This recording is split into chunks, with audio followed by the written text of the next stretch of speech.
अगर आप सिलेक्शन लेने वाले बच्चों में से हैं तो बिना किसी जल्दबाजी के आराम से इस सवाल को समझेंगे। इस सवाल में 2 प्रकार की चीनी दी गई है और दोनों ही प्रकार की चीनियों का विक्रय मूल्य बता दिया गया है।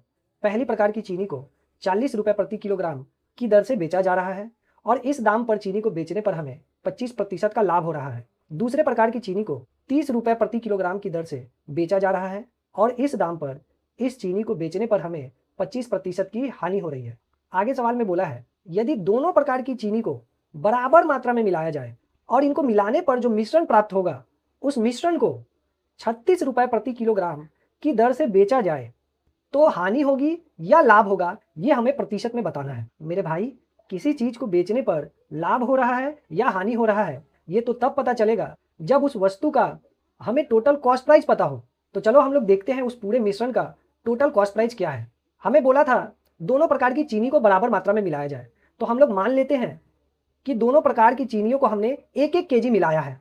पहले प्रकार की चीनी जिसका सेलिंग प्राइस यानी विक्रय मूल्य 40 रुपए प्रति किलोग्राम है, इस 40 रुपए में हमें 25% का लाभ हो जा रहा है, यानी ये जो 40 रुपया है ये पहले वाली चीनी के कॉस्ट प्राइस का 125% वाला वैल्यू है, इसलिए इसे 125 से डिवाइड कर देंगे तो अब ये जो आया ये पहले वाली चीनी के कॉस्ट प्राइस का 1% का वैल्यू आ गया। अब इस 1% वाले वैल्यू में 100 से मल्टीप्लाई कर देंगे तो ये हमें पहले वाली चीनी के कॉस्ट प्राइस का 100% का वैल्यू पता चल जाएगा।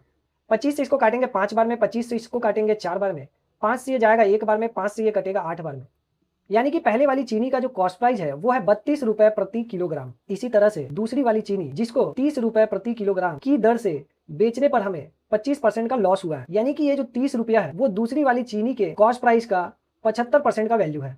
तो इसको 75 से डिवाइड करेंगे तो ये आ जाएगा दूसरी वाली चीनी के कॉस्ट प्राइस का 1% का वैल्यू। अब अगर इसमें 100 से मल्टीप्लाई कर देंगे तो ये आ जाएगा दूसरी वाली चीनी के कॉस्ट प्राइस का 100% वाला वैल्यू। 25 से इसको काटेंगे 3 बार में, 25 से ये कटेगा 4 बार में, 3 से ये कटेगा 1 बार में और 3 से ये कट जाएगा 10 बार में। 10 और 4 मल्टीप्लाई कर देंगे आ जाएगा 40 रुपए, यानी कि दूसरे वाली चीनी का टोटल कॉस्ट प्राइस जो है वो है 40 रुपए प्रति किलोग्राम। अब अगर हम दोनों ही प्रकार के 1-1 केजी चीनी को मिला देते हैं तो हमें मिश्रण 2 केजी प्राप्त हो जाएगा और इस 2 केजी के मिश्रण का कॉस्ट प्राइस जो है वो हो जाएगा 32 रुपए और 40 रुपए, यानी 72 रुपए। 2 केजी के मिश्रण का कॉस्ट प्राइस है 72 रुपए, इसका मतलब 1 केजी के मिश्रण का कॉस्ट प्राइस जो हो जाएगा वो हो जाएगा 36 रुपए। तो भाई 36 रुपए प्रति किलोग्राम कॉस्ट प्राइस वाले मिश्रण को अगर तुम 36 रुपए प्रति किलोग्राम की दर से ही बेच देते हो तो हमें ना तो लाभ होगा और ना ही हानि होगा, इसलिए हमारा आंसर जो हो जाएगा वो ऑप्शन नंबर डी हो जाएगा, 0% लाभ या हानि।